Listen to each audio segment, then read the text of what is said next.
Bonjour Magda. Bonjour à tous. Je crois qu'il est temps de commencer ce webinaire. J'ai l'impression que vous êtes tous en ligne, donc bienvenue. Nous sommes ravis. Donc Magda, je te laisse introduire ce webinaire déjà en te présentant.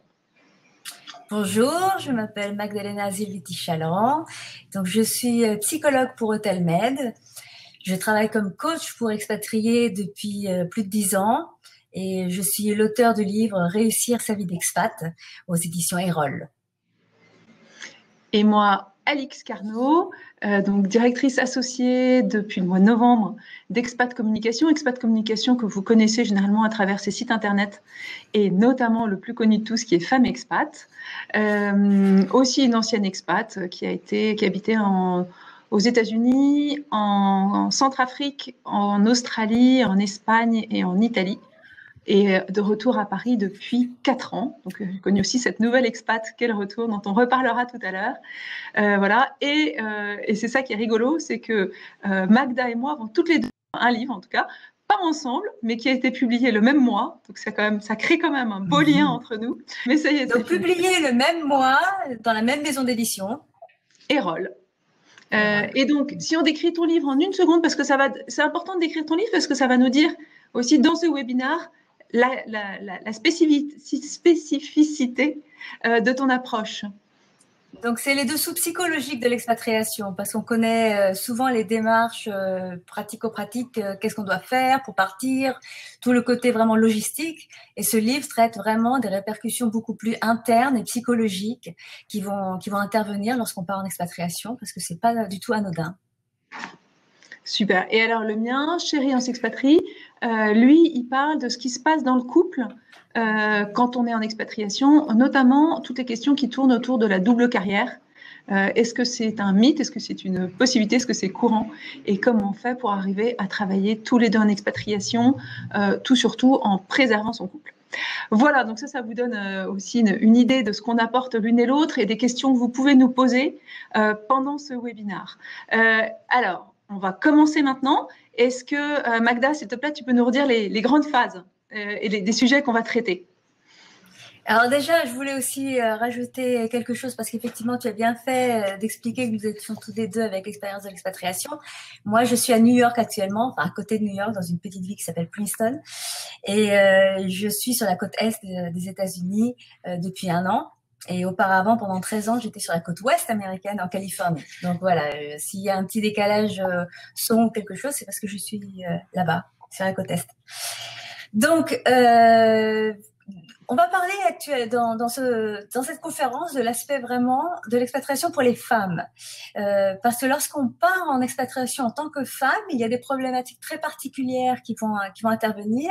C'est des questions spécifiques qui sont liées à la carrière professionnelle, à la vie privée, au couple, aux liens sociaux et aussi à la question de la dépendance, souvent une dépendance financière qui peut intervenir. Donc, on va avoir 6 grands thèmes qu'on a décidé vraiment de traiter cette fois-ci. Avant de partir, qu'est-ce qu'on doit faire pour se préparer avant le départ? Le côté aussi les risques de l'expatriation au féminin, la situation de conjoint expatrié, donc là tout au niveau du couple par exemple, la carrière à l'expatriation, donc l'aspect plus professionnel, le côté socialisation et pour terminer le retour. Donc comme ça on aura fait la boucle. Et vous avez vu qu'il y a de grands absents de ce webinaire et c'est un choix délibéré de notre part, ce sont les enfants. Parce qu'on en a bien réfléchi quand on a préparé le webinaire avec Hôtel-Med et avec Magda et on s'est dit la femme, enfin si on parle de la femme, ça ne veut pas dire automatiquement qu'on parle des enfants et donc il y a d'autres webinaires qui leur seront dédiés. Mais là, on s'occupe de vous en tant que femme. Femme célibataire, femme en couple, femme qui travaille, femme à la maison, femme dans sa vie sociale. En tout cas, c'est votre moment à vous. Alors, on commence avec donc une première question. Que représente déjà l'expatriation quand on part? Comment est-ce qu'on peut se préparer? Quel impact sur notre identité? Et là, comme c'est vraiment une question assez psycho, c'est Magda qui commence. Alors déjà, ce qui est vraiment important, c'est tenir compte de la réalité de ce que signifie partir, s'installer à l'étranger. Parce qu'il y a beaucoup de mythes, il y a beaucoup d'illusions. C'est positif, ça permet aussi de se créer une motivation et l'enthousiasme nécessaire, qui est indispensable pour pouvoir partir, parce qu'effectivement, il y aura quand même beaucoup de choses à faire. Donc, c'est bien d'avoir ce moteur-là. Ce qui est important aussi, pour pas avoir des désillusions qui peuvent parfois après être préjudiciables, au niveau psychologique notamment, c'est tenir compte aussi de la réalité qui n'est pas toujours idéale. Il peut y avoir des moments qui sont plus difficiles et c'est important aussi de réaliser qu'on va traverser des moments de doute, des moments où il y aura des difficultés d'adaptation. Ça peut arriver, ça va sûrement arriver. Des problèmes de communication notamment aussi et de compréhension culturelle. Il y a aussi d'autres aspects qui vont intervenir lorsqu'on part. Partir ailleurs signifie aussi laisser.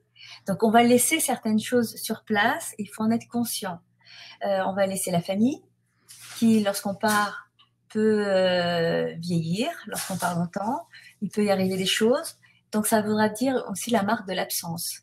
Donc ça, il faut tenir compte de ces aspects-là. On va laisser une zone de confort. Malgré tout, là où on est, ça peut par moments nous agacer, on veut du renouveau, mais c'est aussi quelque chose qu'on connaît. Le connu, par moments, ça rassure. Être dans l'inconnu, ça va être aussi des aspects beaucoup plus difficiles à gérer et qui peuvent être extrêmement enrichissants, qui sont le plus souvent très, très enrichissants, mais il va y avoir aussi des habitudes à se recréer.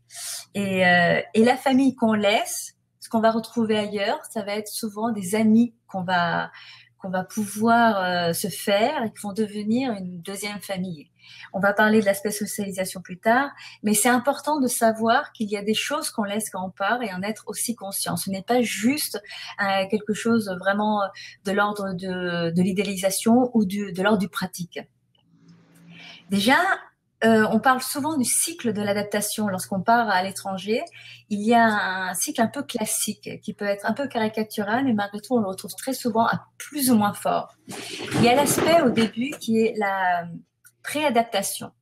Et la préadaptation, ça va être le moment où en fait on va commencer à réfléchir à tout ce qu'on doit faire. Donc c'est très enthousiasmant, ça peut être aussi par moments un peu stressant et on a l'impression qu'on se noie, mais on est dans l'action. On arrive dans le pays et là, c'est la découverte. Donc, on appelle ça la lune de miel. C'est un petit peu lorsqu'on est en rencontre sentimentale. Au début, tout est beau, tout est rose. On découvre, c'est sympa. On essaie de mettre de côté ce qui nous plaît pas trop parce qu'on est surtout subjugué par la nouveauté. Donc, ça, c'est une période qui est assez agréable, qui peut être aussi un peu stressante parce qu'en même temps, il reste des choses à accomplir de l'ordre du pratique. Mais bon, on est encore tout frais, tout neuf. Et à un moment, on peut avoir un moment de crise qui arrive quand les désillusions apparaissent et on se dit, bah, finalement, c'est pas tout super. Tout n'est pas extra. Il y a des moments qui sont un peu plus gênants et il y a de la frustration qui va arriver. Il y a des moments où on va en avoir assez. Il y a un moment où on se dit, bon, bah, finalement, c'était pas plus mal ailleurs, mais qu'est-ce que je fais là? Qu'est-ce que je viens faire là? Ce moment de crise est un moment qui est très important. Et je vous invite à ne pas le voir comme un moment à juste négliger et à se pourvu que ça passe, mais surtout à considérer parce qu'il y a plein de richesses, parce que c'est un moment où on va pouvoir faire des choix et on va pouvoir aller dans l'authenticité du lieu et de soi-même. C'est-à-dire qu'on va se rendre compte de ce qui nous plaît, de ce qui nous plaît pas, de ce qu'on veut, de ce qu'on ne veut pas, de ce on va pouvoir faire pour améliorer notre condition. Donc, c'est un moment où vraiment les choses, il y a un petit tournant qui va se faire parce que de là va pouvoir se créer un ajustement qui est le stade suivant où on va pouvoir avoir plus de compréhension sur la réalité de nous, de l'endroit. Et suite à ce moment d'ajustement, on va commencer à pouvoir avoir à nouveau des marques, se faire une certaine familiarité pour intervenir un moment d'adaptation avec un nouvel équilibre où finalement, on sait où on est et on arrive à être bien où on est. Donc, c'est ça, ce cycle d'adaptation qui peut être plus ou moins fort en fonction de chacun, mais qui arrive assez régulièrement. Voilà, donc Magda, en gros, vient de nous raconter son livre en 3 minutes, alors que quand on lit son livre, c'est hyper profond, hyper bien décortiqué, hyper riche. Beaucoup plus de choses. Évidemment. Là, vous avez la chance d'avoir vraiment une des grandes spécialistes du cycle de l'expatriation et de son impact. Moi, je vais redescendre de 18 crans. Avant, je vous donne 2 images. première image, l'expatriation, c'est comme une marche en montagne. C'est-à-dire, c'est génial, c'est grisant, mais là, je suis vraiment pratico-pratique. On part pas en tongs et en short, quoi. On a vraiment un sac à dos où on s'est bien préparé. C'est ça qu'on va développer. Et une image peut-être un petit peu plus profonde. Pour beaucoup, l'expatriation, c'est comme un déménagement. C'est-à-dire, si je prends un pot de fleurs, hop, je vais changer mon pot de fleurs de fenêtre et ça sera pas très compliqué. Ça n'a pas d'impact profond. En réalité, l'expatriation, c'est un déracinement. Et donc, qui dit déracinement, dit on coupe des racines, ça fait mal, premièrement. Et deuxièmement, quand on se replante, et ben en fait, comme tout sera différent, le sol, l'éclairage, la façon dont l'eau arrive, la plante va changer. Donc, c'est pas juste je bouge, c'est je vais me transformer. Et c'est ça aussi dont on va parler. Maintenant, je redescends dans la pratique. Quelques façons importantes de vous préparer. Évidemment, le voyage de reconnaissance, parce que c'est la façon Magda parlait de mythes et de presque d'expatriation fantasmée. Le voyage de reconnaissance, c'est une première façon de se confronter au réel avant d'accepter et de décider de faire son choix. Une autre façon, moi je suis très frappée de voir que les gens qu'on accompagne chez Expat Communication sont de moins en moins préparés à l'expatriation. Peut-être parce qu'il y a Internet, parce que la mondialisation fait que l'expatriation semble s'être banalisée. Nous sommes tous évidemment des citoyens du monde, mais enfin c'est pas si vrai. Et du coup les gens se préparent moins, c'est-à-dire qu'ils s'informent un peu moins sur le pays et surtout ils font beaucoup moins ce qu'ils avaient avant. Autrefois, il y a très longtemps, du temps où Internet n'existait pas, on partait avec des lettres pour rencontrer des gens. Voire même, c'est un truc dingue, on téléphonait aux gens sur place pour prendre des renseignements. Les gens qu'on voit en stage chez nous, parce qu'ils travaillent jusqu'au dernier moment, font ça de moins en moins. Et or, c'est vachement important pour poser des jalons et pas avoir les moments de grande solitude qu'on peut avoir au départ. Alors, où s'informer, où rencontrer des gens, nous, on a une ressource qui est le site Femmes Expat, dans lequel il y a des tas et des tas d'articles par destination et surtout l'implication concrète que peut avoir l'expatriation. Je vous recommande aussi tout simplement sur le site du ministère des Affaires étrangères. Vous tapez expatriation ministère des Affaires étrangères et il y a plein de trucs ultra pratiques, ultra récents. Et puis, on vend un petit livre qui est notamment en vente sur le site Femmes Expat, qui a été fait avec la Caisse des Français de l'étranger et Humanis, qui s'appelle L'essentiel de l'expatriation, où en 70 pages, je crois, vous avez vraiment tous les trucs pratiques qu'il faut bien valider avant votre départ, très orienté femmes, parce que ça a été fait par Femmes Expat. Et bravo à Émilie en régie qui arrive maintenant à nous montrer l'image. Super, merci Émilie. Tant qu'on est, donc là vous voyez le site, la page du ministère des Affaires étrangères.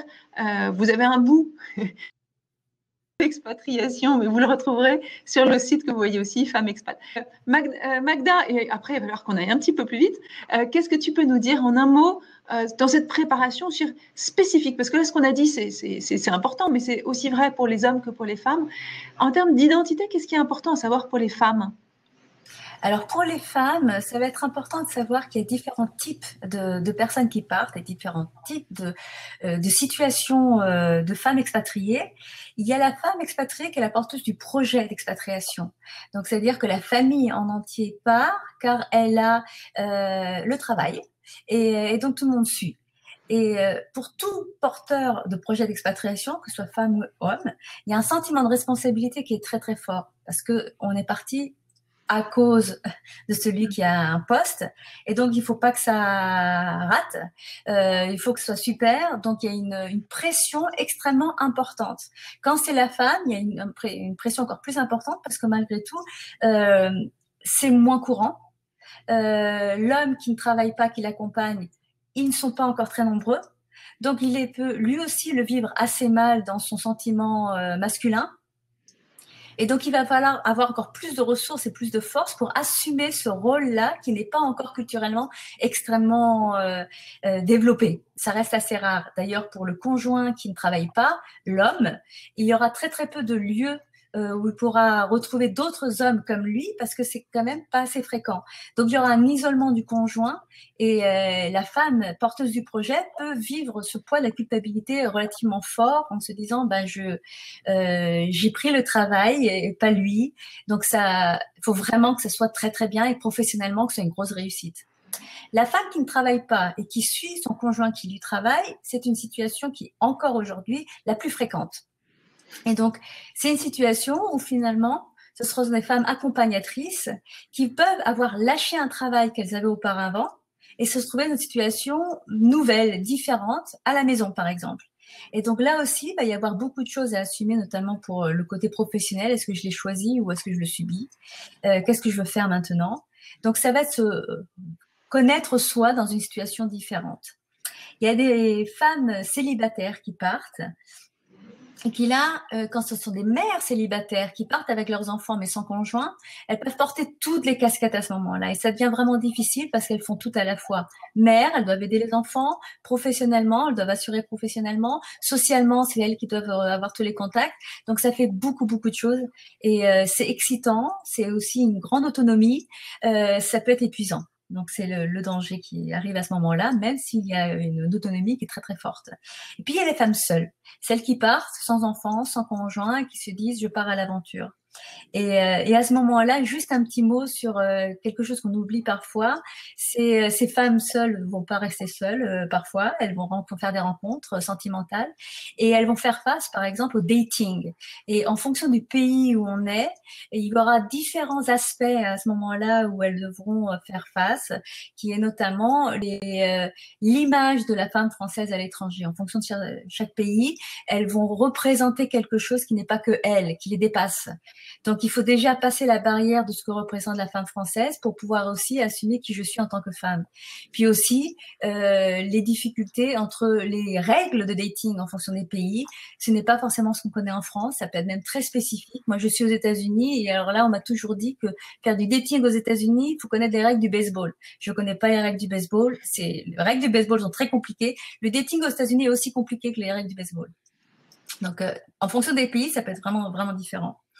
Et lorsqu'on part à l'étranger pour rejoindre un conjoint, par exemple, et qu'on devient un couple mixte, multiculturel, il va y avoir aussi des aspects culturels qui vont intervenir, qui vont nécessiter d'avoir une très grande communication, encore plus importante qu'avec n'importe quel autre couple, puisque les incompréhensions et les maladresses peuvent apparaître liées aux différentes langues et aux différentes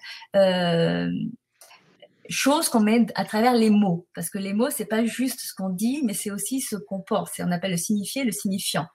Donc, il va y avoir un besoin de beaucoup de compromis. Donc voilà, différents aspects de femmes qui partent. C'était un peu pour introduire vous toutes qui nous écoutez. Super. Sur le dating et en fait la façon dont est considérée une femme à l'étranger, n'hésitez pas à regarder, il y a sur le site Femme Expat un article sur le dating à Singapour. Alors c'est spécifique sur Singapour, mais en réalité c'est valable pour énormément de pays et ça montre bien à quel point on peut décaler dans son identité, sa perception de ce qu'on est en tant que femme quand on part. Là-dessus, on va passer au deuxième point sur lequel on va aller plus rapidement, qui est celui des risques en expatriation et notamment pour les femmes. Risques qui sont évidemment, alors, avant de partir et quand on est sur place, trois grandes familles de risques à voir avant de partir. Première chose, les risques géopolitiques.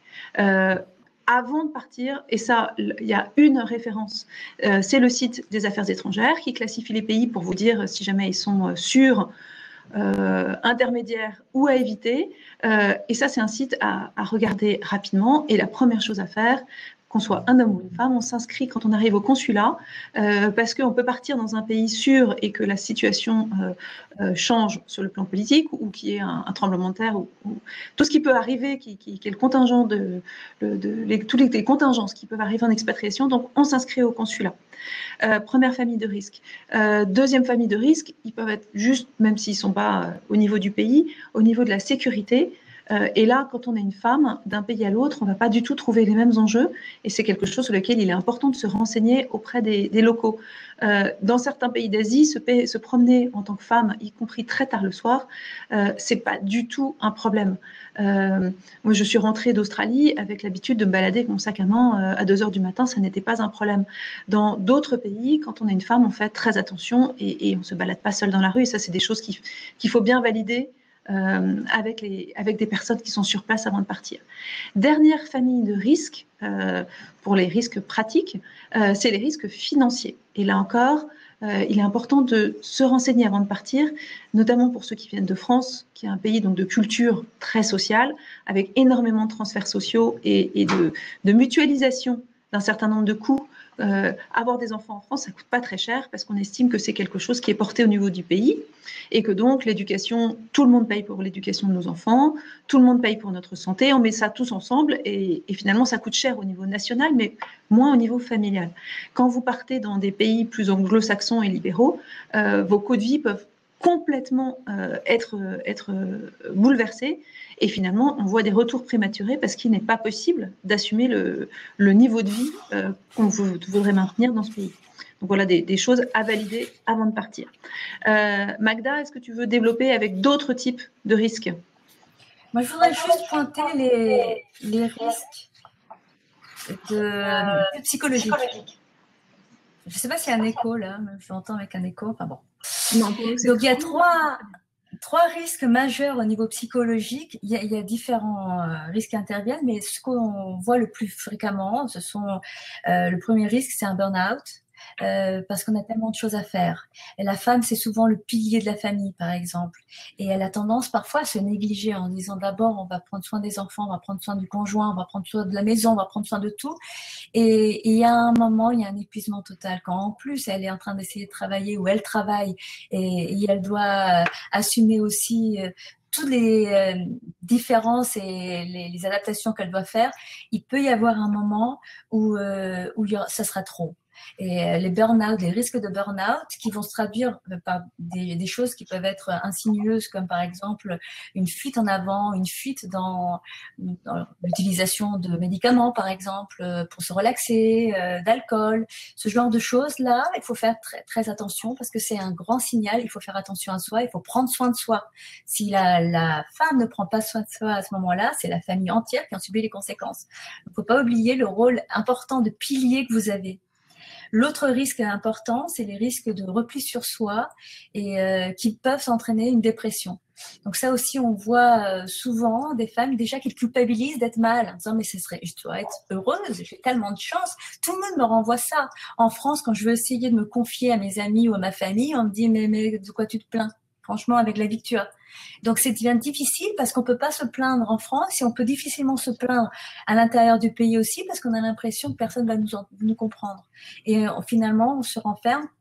Et les risques de dépression sont très importants à ce moment-là. Donc, surtout, veillez à ne pas vous renfermer sur vous-même. Et le troisième risque qui intervient aussi assez fréquemment, et on parle peu, et pourtant c'est extrêmement fréquent, c'est les deuils. Parce qu'on va faire face aussi à ce que je vous disais, les parents qui vieillissent ou qui peuvent finalement décéder lorsqu'on est loin. Et on a du mal à vivre ce moment de deuil en étant si loin, avec la culpabilité de ne pas avoir été là à ce moment-là.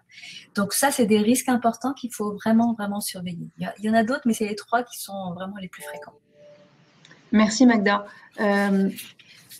Sur les risques, on parlait de la solitude, quelque chose qu'on voit souvent dans les témoignages qu'on a par femmes expats, c'est aussi la solitude des jeunes mamans qui arrivent avec un passé, beaucoup qui disent de femmes actives classiques dans leur pays en travaillant à fond et en voyant leurs enfants 1 ou 2 heures le soir et qui se retrouvent en expat, souvent avec un nouveau bébé, parce qu'on en profite, et enfermées à la maison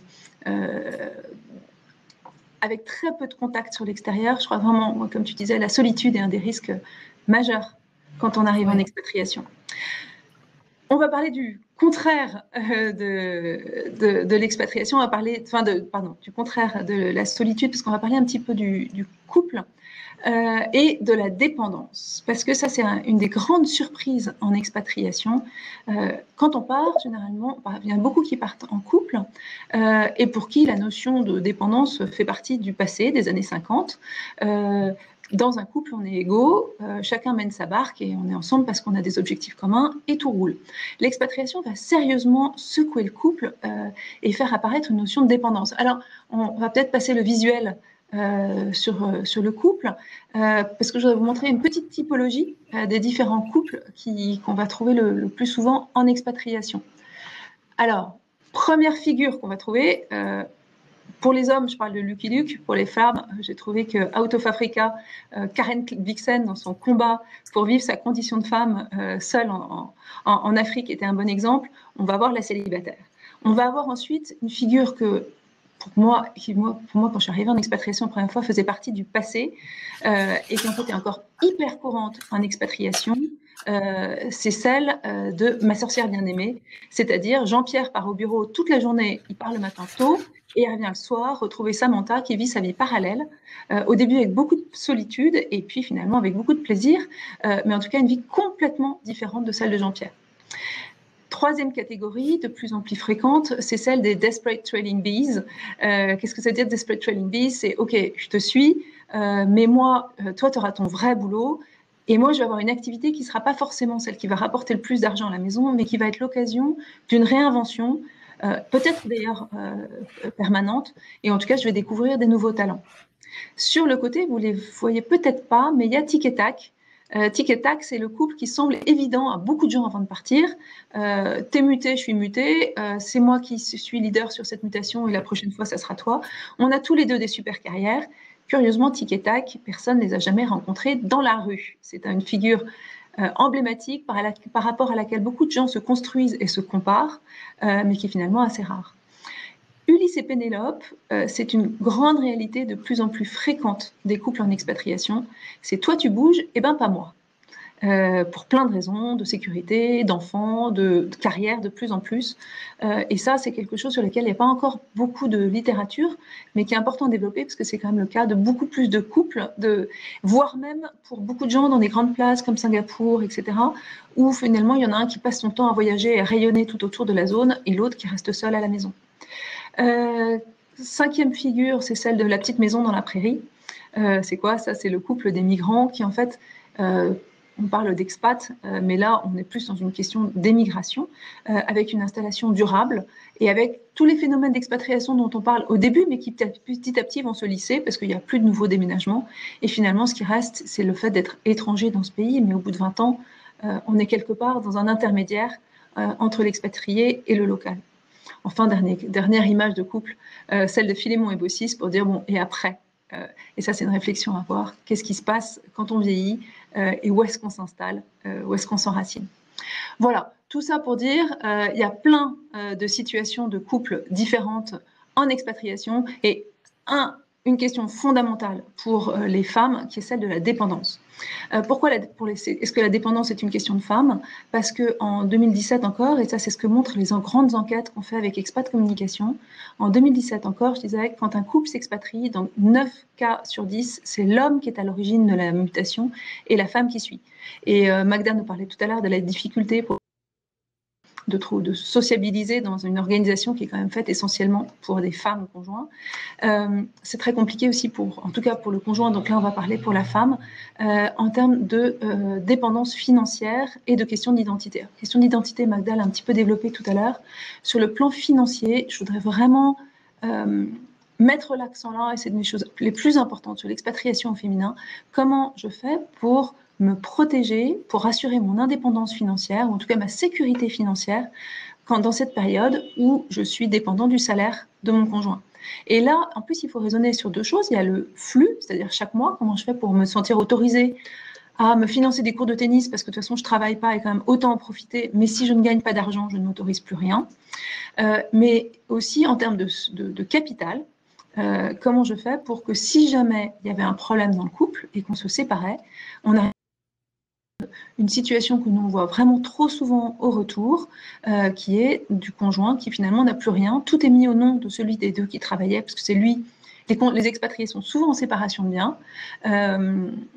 Et donc bien valider que le conjoint a un capital aussi en cas de séparation ou tout simplement à la retraite ou en cas de deuil. Pour ça, s'il y a un conseil, avant de partir ou la prochaine fois que vous passez dans votre pays, vous allez voir votre notaire. un notaire spécialisé dans le droit international. Vous en trouvez plein, notamment sur le site Femmes Expat, mais je pense qu'il y a plein d'endroits où on peut les trouver aussi, pour bien valider, en cas de séparation, qu'est-ce qui se passe pour votre visa, qu'est-ce qui se passe pour votre capital, qu'est-ce qui se passe pour la garde des enfants, parce que c'est pas forcément le droit français qui s'applique. Donc c'est quelque chose à bien voir et qui nous emmène vers un des points dont on n'a pas trop envie de parler, mais qui est un point sur lequel je pense que c'est notre responsabilité de vous alerter, qui est celui du divorce. Et Magda, là je te laisse la parole. Alors, les cas de séparation et de divorce en expatriation sont extrêmement fréquents. Et c'est malgré tout un sujet extrêmement tabou, parce qu'on n'en parle pas, parce qu'on ne veut pas le savoir. Mais c'est aussi assez masqué. C'est-à-dire qu'il y a énormément de couples qui vivent en difficulté l'expatriation parce que ça remet en cause beaucoup de choses. Ça bouge tout un équilibre. Donc, il peut y avoir vraiment des moments où ça va fragiliser le couple. Et en fonction des situations, il va y avoir assez fréquemment dans les cas de séparation, des avant-séparations, c'est-à-dire des problèmes de conjoint qui va voir ailleurs et qui a une vie parallèle. Donc, c'est des choses qui sont assez tabous puisqu'on peut le savoir à l'intérieur du couple et ne pas oser le dire à d'autres personnes et vivre dans une situation de couple déjà séparé, vivant dans le même foyer. Il y a aussi financièrement la difficulté de pouvoir prendre 2 appartements ou 2 maisons lorsqu'on est à l'étranger et que c'est très cher ou que au niveau juridique, on n'a pas vraiment la possibilité au niveau du visa de prendre 2 logements. Donc, il peut y avoir parfois des couples qui se donnent l'impression que tout va bien et en fait, ça va pas du tout à l'intérieur. Donc, c'est extrêmement lourd à porter pour la femme en particulier, puisque c'est l'objet de notre conférence, qui vit dans un secret absolu et qui peut pas vraiment se recréer et se redéfinir, surtout quand elle est dépendante financièrement. Donc ça, c'est la grosse difficulté.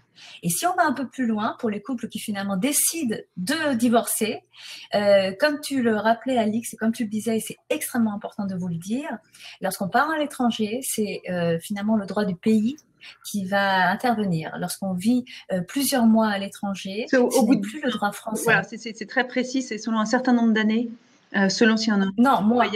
Parfois, c'est quelques mois, 6 mois. Parfois, en fonction des pays, ça peut aller. Ça dépend du statut qu'on a pu avoir. C'est pour ça qu'il faut vraiment voir un notaire, c'est extrêmement complexe. Et du pays. Oui. Donc, en fonction de certains pays. Donc, notamment quelque chose qui est très, très important, c'est le PACS. Le PACS ne vous protège pas. Souvent, en fait, le PACS n'est absolument pas tenu en compte. Donc, dans mon cas particulier, moi, je suis divorcée, enfin, en voie de divorce. J'ai été pacsée pendant 4 ans en France et mes enfants sont nés pendant mon PACS. Ça ne compte pas, même si on a les enfants qui sont là. Donc, surtout, faites attention à ça, parce que si vous êtes pacsé pendant 20 ans et que vous partez à l'étranger, ça correspond à 0. Donc, vous n'avez rien. Dans certains pays. C'est très, très important. C'est vraiment la législation, si c'est la législation du pays et en fonction de la législation de ce pays-là. Donc, c'est vraiment, vraiment important de se protéger par rapport à ça. Et puis après, il y a les difficultés aussi au niveau de la famille. C'est-à-dire que vous voulez rentrer. Vous travaillez pas, vous êtes dans un pays, vous vous divorcez, vous dites bon, je vais rentrer en France parce que là j'ai un travail. En fonction de ce qui se passe pour le couple, vous pouvez ne pas avoir le droit de rentrer. Ou si on va vous donner le droit, mais rentrer tout seul. Moi, je garde les enfants. Certains pays sont extrêmement protecteurs pour les enfants et disent non, non, non, c'est le conjoint qui travaille qui garde les enfants, surtout s'il fait la demande. Donc, vous pouvez vous sentir un peu coincé. Donc, c'est vraiment, vraiment important d'aller voir un avocat le plus rapidement possible quand vous commencez à voir qu'il y a des difficultés au sein du couple et que vous songez à un divorce, parce qu'il faut que vous ayez toutes les informations. Et c'est vraiment un parcours du combattant. Donc, les divorces en expatriation, déjà les divorces à la base, c'est jamais quelque chose de difficile, de facile, mais en expatriation, ça rend les choses extrêmement complexes. Surtout que quand le divorce se fait et que, par exemple, vous rentrez en France, pour la famille, c'est une famille qui est éclatée au niveau international. Donc, il va rentrer en jeu beaucoup de choses pour les visites avec l'autre parent, les risques de ne pas revoir l'enfant. Enfin, il y a beaucoup de choses qui sont en lien. Donc, surtout, mon conseil numéro 1, c'est aller voir un avocat et ne vous fiez pas à ce qu'on vous dit. Surtout, faites attention à la médiation. Et faites attention à croire à ce qu'on va vous dire en disant tout va bien se passer, parce que très souvent, c'est beaucoup plus complexe. Donc, protégez-vous, vous. Et on fait attention aux recommandations sur Facebook. Vous jouez votre avenir, c'est pas le moment de croire ce qui se raconte, uniquement ce qui se raconte dans les groupes Facebook.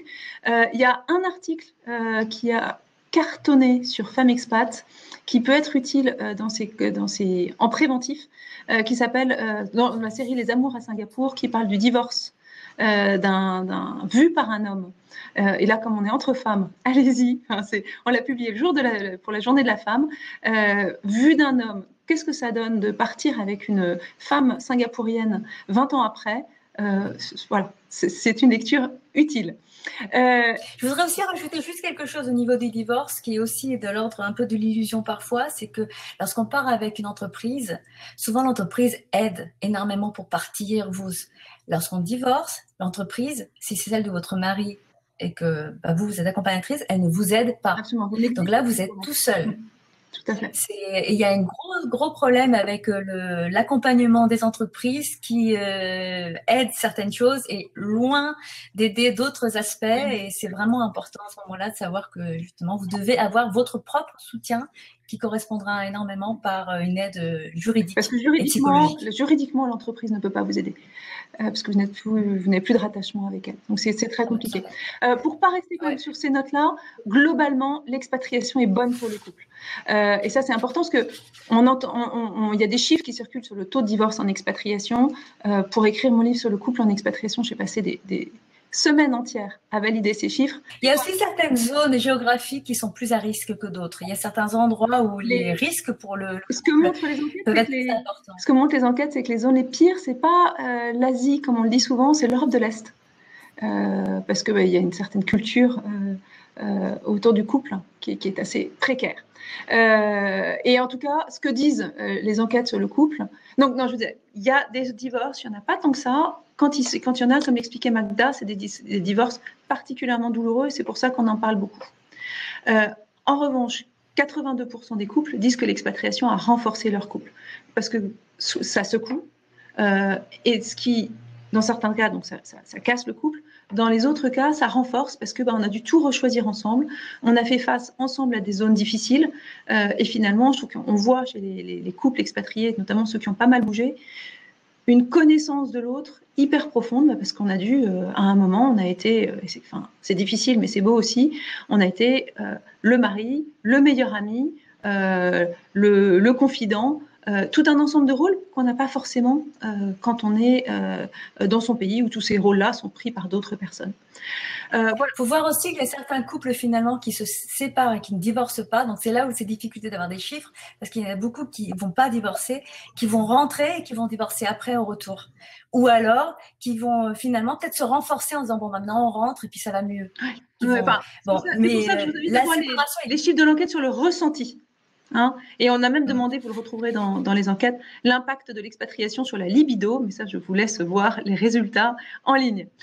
On passe à un autre volet important aussi qui est celui de la carrière. Pour les femmes en expatriation, la question qu'on s'est posée, est-ce qu'il est indispensable de réinventer sa carrière? On a demandé dans nos enquêtes aux femmes en expatriation, est-ce que vous avez une carrière linéaire ou une carrière discontinue. Et on a comparé avec les hommes. Les hommes, à 80%, ils ont une carrière linéaire, à 20% discontinue. Pour les femmes, c'est exactement l'effet miroir. 70% de carrière discontinue, 30% de carrière linéaire. Comment est-ce qu'on explique ça? Parce que beaucoup de femmes arrivent en tant que conjoints.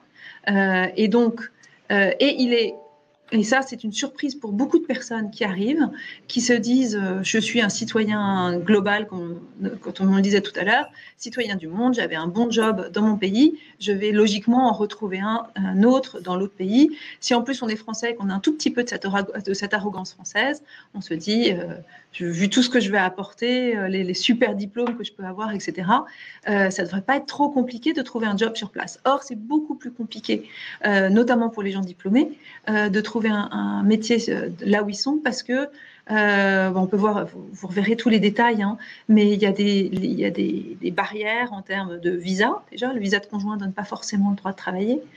En termes de langue, beaucoup de gens pensent qu'ils parlent bien anglais et en fait, ils n'ont pas forcément un anglais professionnel dans un contexte international. C'est-à-dire que pour la France, ça irait.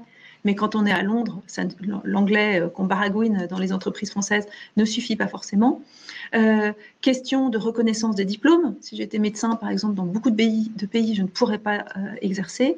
Question de garde d'enfants. S'ils sortent à 3 heures de l'après-midi et que la crèche coûte $50 par jour, comment je fais pour faire garder 2 enfants et travailler alors que ça serait un investissement, je travaillerai à perte.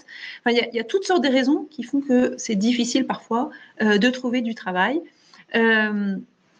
On voit que 40% des conjoints sont en recherche d'emploi et que la durée moyenne de recherche d'emploi est de 1 an, souvent beaucoup plus que ce que ces personnes avaient pensé au départ.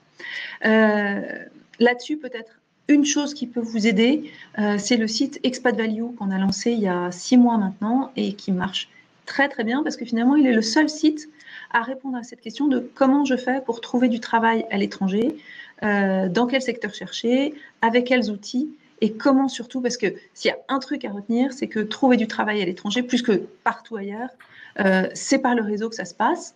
Mais alors, comment est-ce qu'on fait pour utiliser son réseau? Pour certains, c'est assez simple parce que c'est leur caractère. Pour d'autres, c'est un énorme effort. Donc, travailler son aptitude au networking. Magda, est-ce que toi, tu nous raconterais plus en détail ce que veut dire se réinventer et s'épanouir professionnellement? Alors déjà, quand on dit se réinventer, il ne faut pas l'entendre comme si on vous demande de vous transformer. Ça ne veut pas dire devenir quelqu'un d'autre. Au contraire, à l'inverse, c'est de dire allez creuser tous vos talents parce que vous en avez énormément, tout votre potentiel. C'est la possibilité d'explorer finalement les différentes facettes que vous possédez. Donc, c'est vraiment la possibilité d'aller au niveau de vos ressources et essayer de voir, parfois, il y a certaines ressources que vous possédez qui n'ont pas pu s'exprimer parce que dans le pays où vous étiez, vous n'avez pas eu l'occasion. Là, c'est profiter de l'expatriation pour avoir de plus d'opportunités, de vous épanouir en tant que personne dans sa globalité. Et ça peut ne pas forcément se traduire par un travail rémunéré. C'est surtout le fait d'apporter sa pierre, avoir l'impression d'être utile, de faire quelque chose où on a la satisfaction de pouvoir se réaliser en faisant quelque chose. Et ça peut être par un travail humanitaire, social, qui n'est pas obligatoirement rémunéré. Ça peut même être à travers une nouvelle formation, par exemple. C'est l'opportunité parfois d'aller se former sur quelque chose de différent. Surtout, faites attention à ne pas toujours mettre la barre trop haut qui vous empêche de mesurer le chemin parcouru. Parce que partir à l'étranger, ça vous a déjà énormément secoué et vous a appris beaucoup de choses et vous avez déjà de temps en temps développé des aptitudes dont parfois vous oubliez. Donc prenez le temps aussi de mesurer tout ce que vous avez déjà appris par cette expérience-là que vous pourrez apporter dans votre recherche d'emploi. Et surtout aussi, faites attention à quelque chose que j'entends très souvent, c'est comment se protéger du regard de la famille. La pression qu'il peut y avoir pour les personnes qui sont non expatriées et qui vont vous demander « Alors, t'as pas trouvé du travail? Alors, qu'est-ce que tu fais ?» Et c'est très difficile parce que vous êtes déjà en train d'essayer de comprendre la culture dans laquelle vous êtes. Parfois, vous êtes en train d'essayer d'améliorer la langue. Vous êtes des efforts, parfois même au niveau, ce que tu disais, c'est que c'est vraiment difficile au niveau légal et au niveau du diplôme qui n'est pas reconnu. Donc, avoir la pression de personnes qui ne comprennent pas forcément toute la complexité et qui vous pointent un peu du doigt en disant tu trouves toujours pas de travail, ça peut être un peu pesant. Donc, protégez-vous de ça et faites le point avec vous-même en réalisant tout ce que vous êtes en train de faire déjà. Et moi, je suis émerveillée à travers les parcours des personnes qu'on accompagne dans leur réinvention professionnelle chez Expat Communication, de voir à quel point l'expatriation en fait ouvre des opportunités dans lesquelles on n'aurait jamais osé se lancer, que ce soit sur le plan artistique, sur le plan associatif, comme tu le disais, ou sur le plan entrepreneurial. On voit vraiment des très belles aventures et dont la plupart disent « si je n'étais pas partie, jamais je n'aurais osé me lancer », mais soit le contexte, et notamment pour ceux qui vont dans les pays anglo-saxons ou en Asie, le contexte est tellement porteur que finalement je me suis laissée faire comme tout le monde, soit en fait je suis tellement sortie de ma zone de confort que maintenant j'ai pris l'habitude d'oser faire des choses ou sinon je serais toujours sur mon fauteuil près du radiateur 10 ans après si je n'avais pas bougé. Donc voilà, l'expatriation, c'est bon pour la carrière. Certainement pas forcément toujours sur le plan financier, mais en tout cas sur le plan de l'épanouissement qu'on peut y trouver, ou en tout cas, parce que enfin, je veux pas non plus, je trouve que c'est vachement important ce qu'a dit Magda sur ne pas se mettre la barre trop. J'ajouterais attention avec qui on se compare, parce qu'en réalité, on voit que quelques exemples de réussite. Je disais tout à l'heure que Tic et Tac était un couple mythique. C'est dans les dessins animés. Il n'y a que quelques femmes qui réussissent des carrières exceptionnelles en expatriation, sauf qu'on parle énormément d'elles. Et elles servent beaucoup de rôle modèle pour beaucoup d'autres qui se disent, en fait, je devrais en être là, parce que souvent les femmes expatriées sont des femmes très diplômées, qui se mettent une pression énorme. Et quand elles voient ces exemples-là, elles se comparent et se disent, et moi, pourquoi est-ce que je n'en suis pas là? Eh bien, peut-être que juste regarder ce qu'on a construit en se disant, mais en fait, c'est déjà complètement hors de ma zone de confort. Et j'y trouve, je jugeais non plus simplement en termes de réussite sociale, mais aussi d'épanouissement, d'utilité pour les autres et de satisfaction qu'on y trouve soi-même. Beaucoup, finalement, vont voir que l'expatriation, à ce sens, a été positif. Mais sans se faire d'illusions sur le fait que beaucoup vont y laisser des plumes sur le plan strictement professionnel et du salaire. Voilà, donc, mais ça n'est pas forcément une catastrophe. Voilà, et ça, n'hésitez pas à poser des questions là-dessus, parce que c'est un sujet un peu touchy. J'imagine qu'il y en a qui vont recevoir ça comme une patate chaude, pour parler, parce que je ne trouve pas de mots plus polis pour dire ça. On change de sujet encore, sans transition, pour parler à la socialisation en expatriation. Il y a le travail. Il y a quand même 20% des femmes expatriées, entre 20 et 30% selon les études, qui décident de ne pas travailler en expatriation. Il y en a beaucoup qui cherchent du travail et qui ont du temps pour autre chose. Magda, qu'est-ce que tu peux nous dire sur la sociabilisation des femmes en expatriation? Alors, vous avez touché deux mots tout à l'heure en disant que souvent le côté social était du ressort de la femme, surtout quand elle ne travaille pas, parce que c'est elle qui va accompagner les enfants à l'école, au parc, aux activités extrascolaires, et donc souvent c'est elle aussi qui a peut-être plus de facilité à rencontrer d'autres femmes qui elles aussi ne travaillent pas. Donc c'est très très souvent du ressort de la femme de socialiser l'entité familiale dans son entier. Même lorsque le conjoint travaille et qu'on se dit il y a des opportunités au niveau du cadre du travail, c'est souvent en rentrant à la maison, c'est la femme qui aura fait les rencontres qui seront celles après qui auront lieu lors des week-ends. Alors, quand la femme est seule et qu'elle n'a pas d'enfant, c'est parfois beaucoup plus difficile parce qu'elle n'a pas ces opportunités-là et ces excuses d'aller au parc avec les enfants, par exemple. Et les risques de solitude pour ces femmes seules, sans enfants, peuvent être plus importants. Donc là, je vous encourage vraiment à aller profiter de ce que vous aimez faire en faisant des activités pour vous et rencontrer des gens à travers les activités qui vous plaisent et qui vous font du bien. L'isolement, c'est vraiment quelque chose qui est extrêmement important parce que il peut y avoir un isolement lié à toutes les situations du pays, comme on vous a parlé, la langue, la culture, etc. Mais il y a aussi un isolement par rapport aux autres. C'est-à-dire qu'on a parfois peur de se confier, on ne sait pas à qui on peut vraiment créer, parce qu'il y a parfois comme des amours d'adolescence, on part en vacances et puis c'est très très fort pendant un moment. Les amitiés en expatriation sont parfois passionnées. C'est-à-dire que ça va très très très vite, ça va très très très fort, et puis la personne repart. Et là, on a une désillusion aussi parce qu'on se dit à quoi ça sert de recréer des liens puisque de toute façon, soit nous on va partir, soit l'autre personne va partir. Et c'est très difficile. Je vous encourage à ne pas vous renfermer et à laisser finalement la possibilité, l'opportunité de faire de nouvelles rencontres, même s'il y a des départs, puisqu'aujourd'hui, en plus avec les réseaux sociaux, vous pouvez garder des liens et les amitiés peuvent être beaucoup plus internationales. Faites attention à ne pas vous cloisonner. Le risque aussi, c'est ne pas oser, pour l'image de soi, lorsqu'on reste dans soit parce qu'on veut rester au niveau d'une culture française, soit parce qu'on est dans un pays où on n'a pas vraiment la possibilité de sortir d'une certaine autarcie, c'est parce que c'est dangereux par exemple, et on est obligé d'être un peu entre soi. On peut avoir peur du qu'en dira-t-on.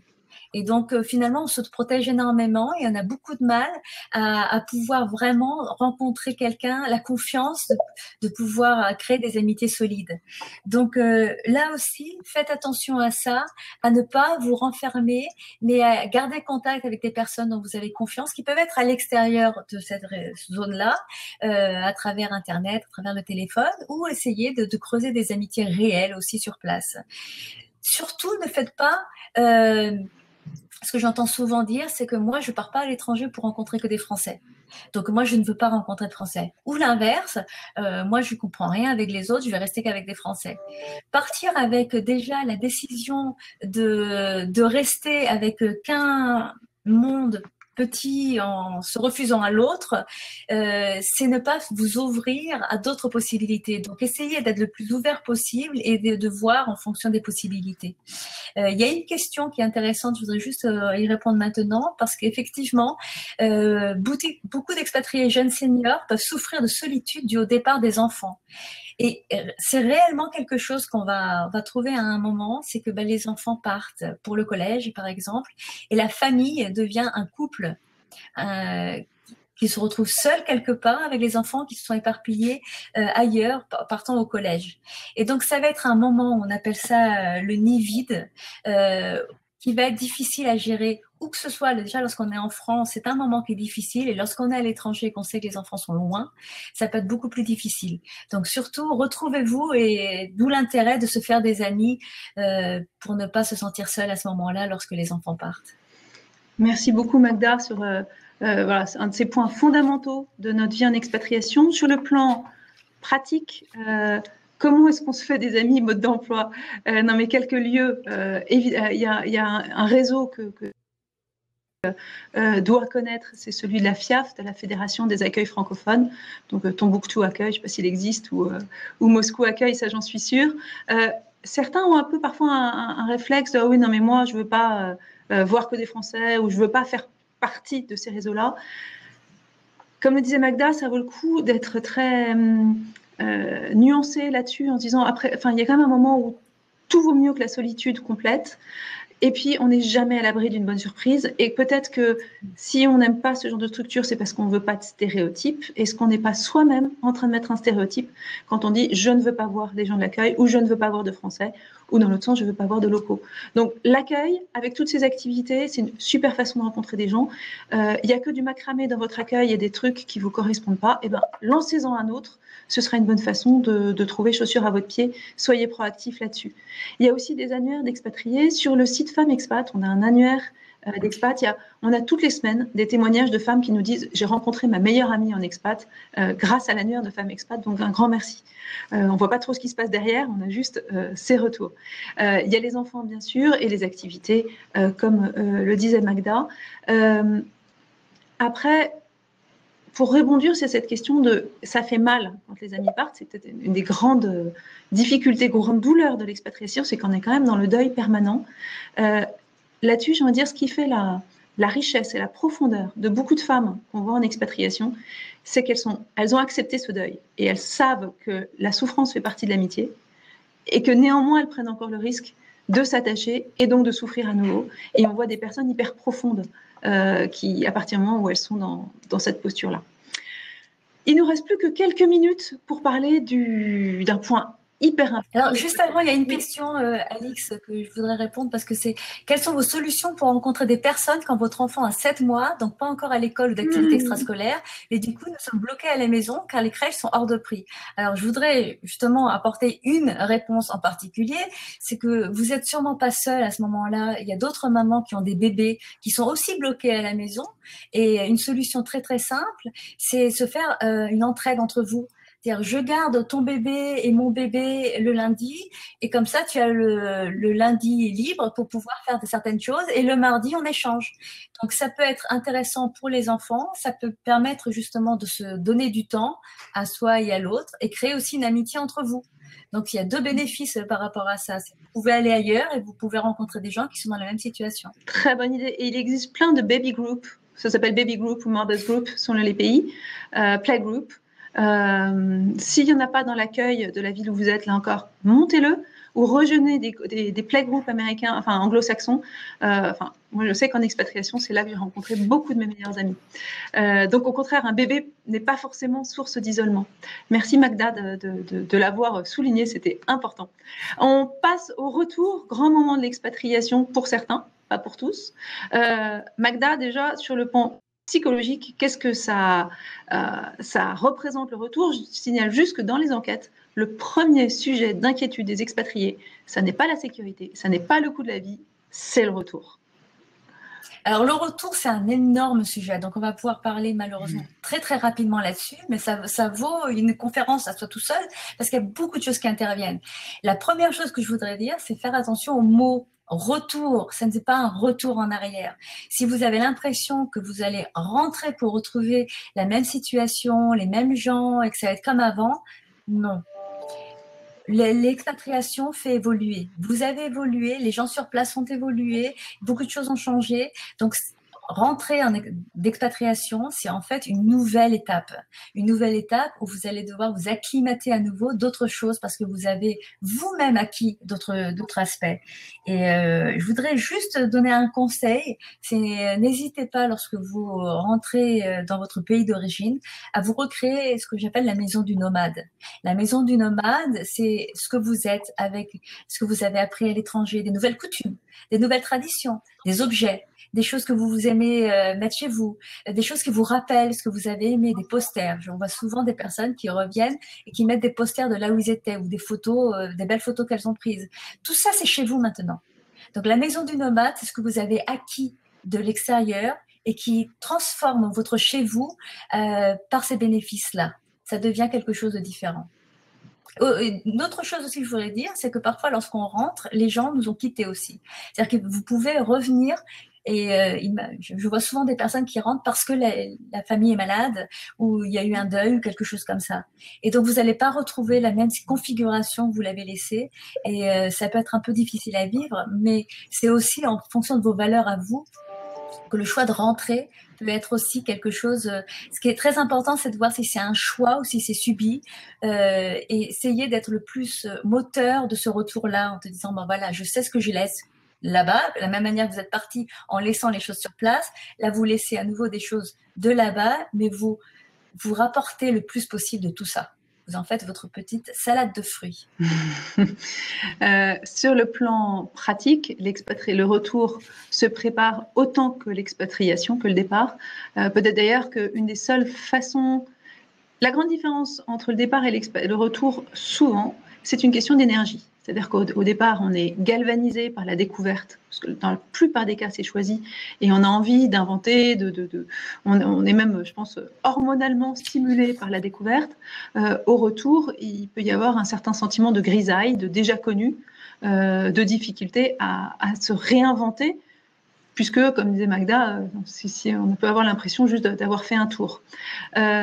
Si jamais on considère le voyage, le retour comme une nouvelle expatriation, alors on sait qu'on va vivre quelque chose de complètement différent, souvent beaucoup plus international qu'avant, et pour lequel on se prépare de la même façon. Alors sur le plan administratif, parce que là encore, il y a plein de checklists de choses à faire, et c'est une vraie odyssée administrative que le retour dans notre pays, mais aussi sur le plan professionnel. Et là, je vous invite à aller regarder ce qui est fait autour du Job Booster Cocoon, par exemple, en tout cas sur tous les concepts de transférabilité des compétences, renouer avec son réseau, refaire l'inventaire de ce qu'on veut apporter et du nouveau choix d'épanouissement et de ce qu'on veut apporter à faire au retour, qui est une période très complexe sur le plan professionnel. Et puis sur le plan amical, parce que c'est très compliqué de renouer avec ceux qu'on avait laissés avant. Mais certainement, au retour, vous aurez d'autres amis en fonction de ce que vous êtes devenu, parce que l'expatriation nous change profondément. Voilà, ça nous amène à la conclusion, conclusion qui pour moi sera que l'expatriation, c'est une aventure complexe, semée de pièges aussi, mais en tout cas qui nous fait grandir, qui nous transforme, qui nous permet de sortir de notre sillon et de découvrir parce qu'on est confronté à des choses nouvelles, une façon peut-être plus complète, plus intense d'être nous-mêmes, et donc une aventure que je vous souhaite la plus belle possible. Et donc moi, ma conclusion, ça sera surtout ne restez pas tout seul. Lorsque vous êtes avec des situations difficiles à vivre, essayez de ne pas négliger le besoin que vous avez aussi de faire attention à vous. Et notamment, c'est pour ça que Euthelmed est là. Euthelmed, il y a des psychologues pour enfants, il y a des psychologues pour couples, il y a des psychologues pour les familles, il y a des psychologues individuels. Il y a énormément de thérapeutes qui sont là pour vous aider à traverser des moments qui peuvent être un petit peu plus difficiles à traverser lorsque vous êtes chez vous et que vous voulez pas vous confier, vous avez l'impression que ça va être trop difficile. Confiez-vous à vos amis aussi. Essayez d'être avec le plus, de créer votre réseau. C'est extrêmement important de créer son réseau lorsqu'on est à l'étranger.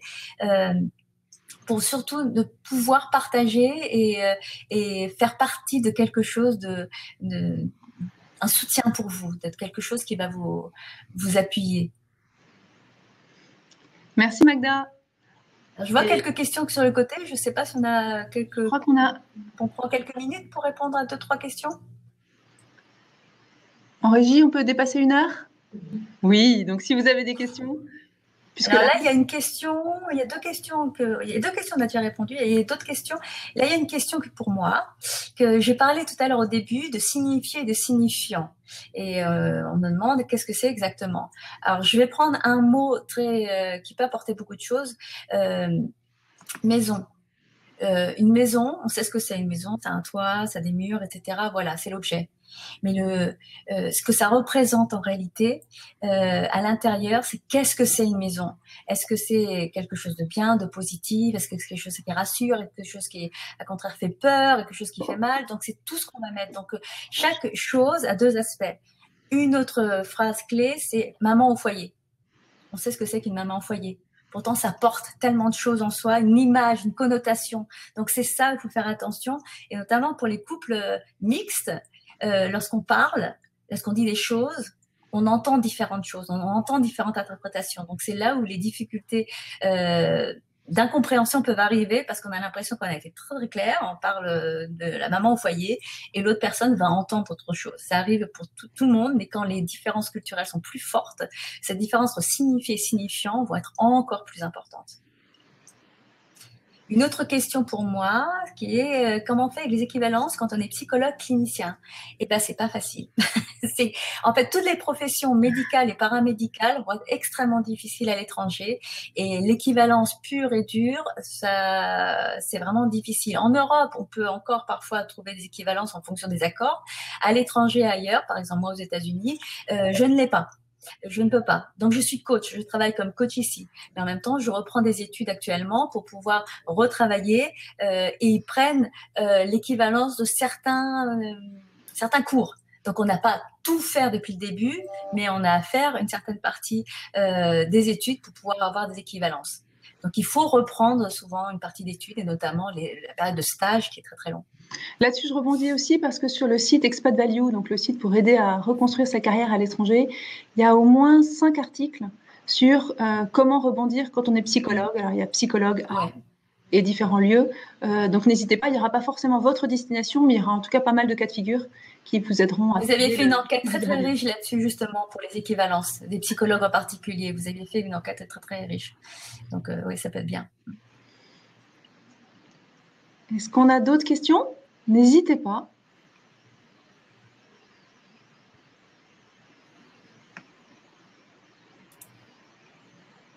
Ouais, donc il y a quelqu'un qui nous, qui nous présente Expat Value et Femmes Expat. Là-dessus, je crois que si vous n'avez plus de questions, on est en tout cas à votre disposition, aussi bien Magda que moi, par ce webinaire ou sur Facebook ou plein de façons de nous retrouver. N'hésitez pas à nous poser vos questions.